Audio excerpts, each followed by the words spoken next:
Welcome to the ultimate open-air amphitheater of the late Cretaceous North America, a high-stakes ecosystem where survival was dictated not only by the thickness of your armor or the pressure of your bite, but by your command over the laws of wave mechanics and frequency manipulation.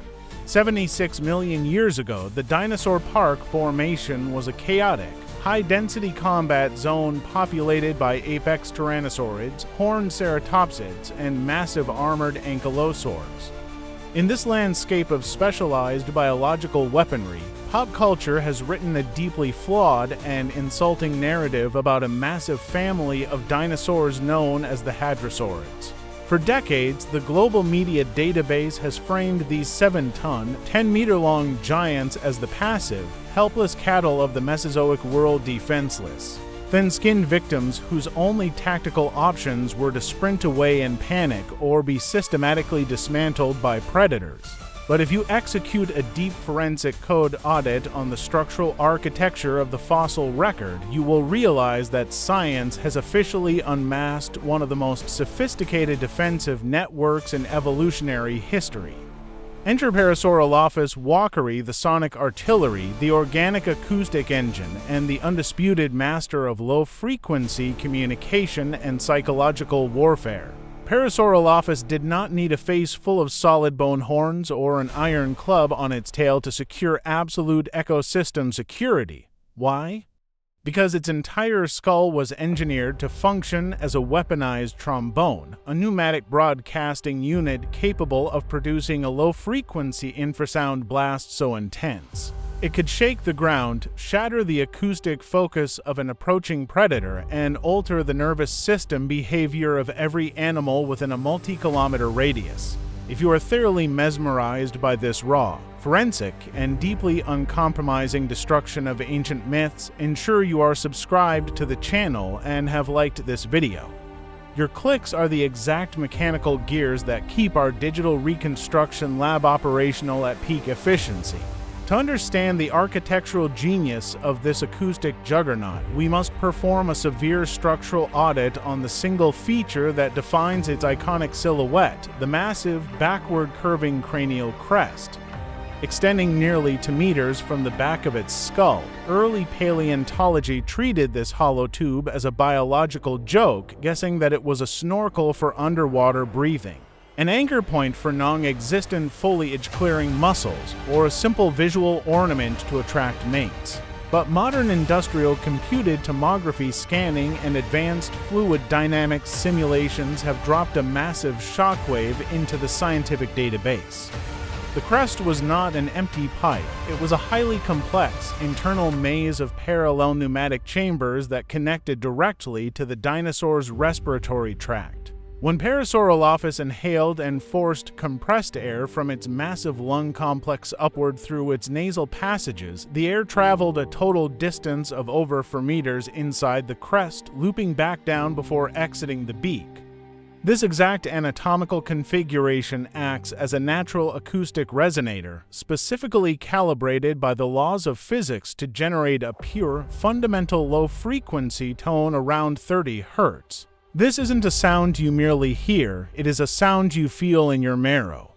We are talking about true infrasound, a deep, seismic sub-bass rumble that lies on the absolute edge of human hearing but carries a colossal amount of kinetic energy through dense forest canopies and river deltas. When a 10-meter adult Parasaurolophus lowered its head and pumped its massive chest muscles to activate this weaponized crest, it wasn't making a cry for help. It was deploying a wall of sound that operated with total tactical authority. The physics of infrasound dictate that low frequencies do not decay when they strike physical obstacles like tree trunks or rock walls. They wrap around them, traveling for miles without losing their vibrational power. This meant that Parasaurolophus owned the communications grid of its entire ecosystem, maintaining real-time tactical synchronization with distant herd members across vast floodplains. But the true defensive genius of the sonic artillery lay in its ability to convert this communication network into a direct system of predator denial. When an apex tyrannosaurid attempted to execute a stealth ambush from the dense brush, it wasn't met with a fleeing target. A unified phalanx of multiple adult Parasaurolophus would align their massive, to-meter crests toward the threat and execute a synchronized, low-frequency acoustic volley. The sudden, high-decibel release of 30 Hz infrasound created a localized kinetic resonance wave, a deep acoustic vibration that rattled the internal organs of the predator, induced immediate spatial disorientation, and triggered a primal, instinctual panic response in the theropod's central nervous system. This wasn't a physical duel. It was a war of sensory overload, a clinical and energy-efficient solution where the unyielding laws of acoustics turned a 7-ton duck-billed titan into an impenetrable, sound-emitting fortress that dictated the terms of engagement in the Cretaceous world long before the predator could ever deploy its bone-crushing jaws. The tactical complexity of Parasaurolophus walkery extends far beyond its weaponized cranial architecture and integrates directly into its postcranial skeletal framework, revealing an animal that could shift its entire physical state to adapt to different operational demands. In pop culture representations, hadrosaurids are universally depicted as clumsy, bipedal runners that bounced through the landscape with weak, unstable backs. But a precise engineering audit of the vertebral column and pectoral girdle of Parasaurolophus reveals a dual-state locomotive platform. This 7-ton giant was functionally facultative quadrupedal, possessing the unique ability to transition from a high-velocity bipedal sprint to a rock-solid, four-legged heavy stance.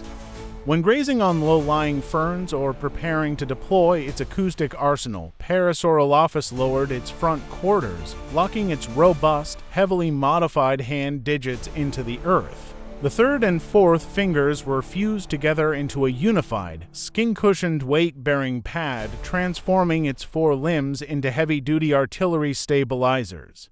This quadrupedal anchoring was critical because the physical action of forcing hundreds of liters of compressed air through a 2-meter cranial maze created a massive internal pressure wave that vibrated the entire skeletal matrix. By dropping onto all fours, the dinosaur distributed this acoustic kinetic recoil safely through its massive front limbs, turning its body into a rigid, unyielding launching pad for its low-frequency sonic volleys. This structural versatility meant that Parasaurolophus could navigate dense, swampy terrains or execute rapid escapes across open country with equal efficiency, establishing a level of environmental flexibility that made it one of the most successful large-scale organisms of the late Cretaceous. If you are thoroughly captivated by this raw, forensic unmasking of the ancient world's hidden engineering secrets and evolutionary triumphs, ensure you are subscribed to Prehistoric Stories and have liked this video. Your active participation is the exact current that drives our digital paleontology lab to resurrect these lost empires with absolute scientific precision. While the crest handled the acoustic defensive perimeter, the business end of the Parasaurolophus mouth featured a food processing technology that remains one of the most extreme examples of biological industrialization in the vertebrate record. Unlike the simple, single-row-jaw systems of large mammalian herbivores like cows or horses, the skull of Parasaurolophus contained a massive, interlocking dental battery composed of over 1,000 self-sharpening teeth. These teeth were packed into dense, vertical columns that continuously migrated upward as the grinding surface was worn away by the silica-rich, abrasive pine needles and fibrous cycads of its environment. It was a biological conveyor belt of teeth, an automatic ammunition feed where worn-out enamel plates dropped away to be instantly replaced by fresh, jagged cutting edges underneath. When Parasaurolophus closed its jaws, a specialized kinetic joint within the upper cheekbones allowed the maxilla to pivot slightly outward, executing a complex lateral slicing motion that completely pulverized the toughest plant fibers into a soft, easily digestible paste before it ever reached the stomach. This mechanical jaw factory meant that Parasaurolophus could extract maximum nutritional value from the lowest quality vegetation. fueling its massive 7-ton engine with an efficiency that completely outperformed the contemporary ceratopsids and ankylosaurs. Forensic pathology and bone histology on these spectacular specimens have dropped another massive update into the Prehistoric Stories database, revealing that their acoustic lifestyle left permanent receipts in the fossil record. When researchers examined the internal bone structure of the inner ear region, the lagina and cochlea in Parasaurolophus skulls, they find heavily reinforced bone cavities designed to cushion the delicate auditory nerves from the high-decibel, low-frequency vibrations generated by their own crests. This was an internal shock absorption system, a biological soundproofing matrix that allowed the animal to blast 30 Hz infrasound waves capable of inducing panic in predators while keeping its own internal sensory equilibrium completely safe from the kinetic recoil of its sonic artillery. The finality of the Parasaurolophus legacy forces us to look past the individual mechanics of its acoustic weapons systems and confront the dramatic, systemic shifts that brought an end to the golden era of the Dinosaurian Empire. For millions of years, this 7-ton, 10-meter-long acoustic juggernaut operated as the supreme communications monopoly holder of the North American floodplains. A creature that successfully converted the laws of wave mechanics and pneumatic pressure into its ultimate defensive armor. It did not hold its ground through the physical trauma of horns or tail clubs. It dictated the terms of ecosystem security through the synchronized deployment of its 2-meter weaponized trombone.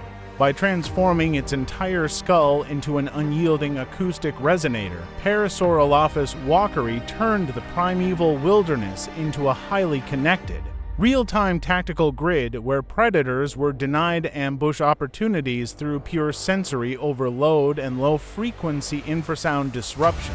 But the unyielding calculus of macroevolution dictates that the more perfect an organism's specialization becomes within a specific environmental matrix, the more exposed its lineage stands when the physical architecture of the planet undergoes a massive global update.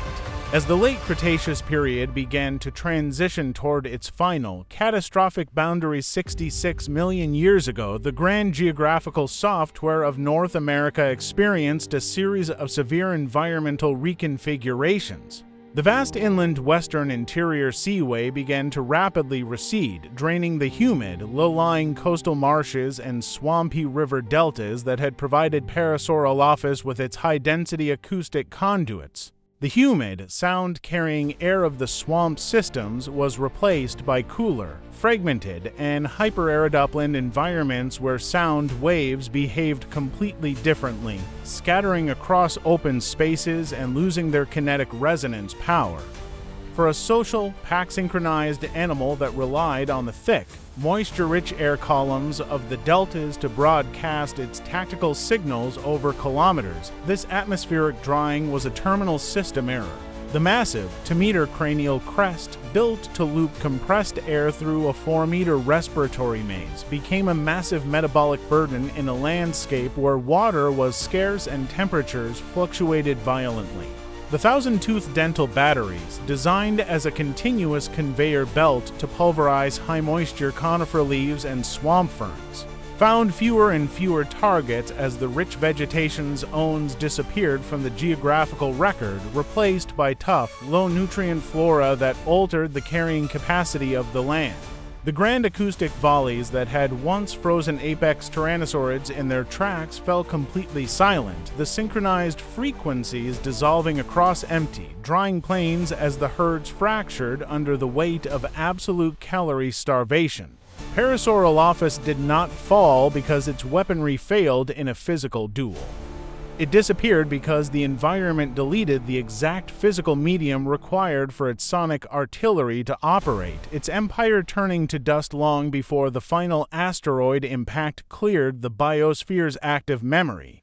If this raw, forensic, and deeply scientific unmasking of the ancient world's truest acoustic engines and engineering wonders has completely transformed your perspective on the Mesozoic world, ensure you are subscribed to Prehistoric Stories and have liked this video.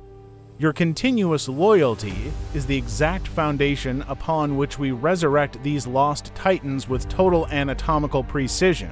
In the millions of years that followed this Cretaceous reset, the mammals that inherited the empty continents would experiment with auditory communication, creating the low-frequency rumbles of modern elephants and the complex sonar networks of marine cetaceans. But they would construct these systems with an entirely different skeletal frameworks, never again using the bipedal dinosaurian source code to turn a skull into a literal acoustic cannon.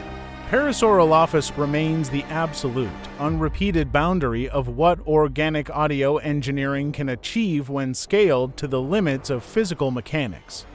Today, when we uncover a hollow, backward-curving crest matrix or an interlocking dental battery fossil in the sandstone badlands, we are not looking at a passive, defenseless duck-billed victim.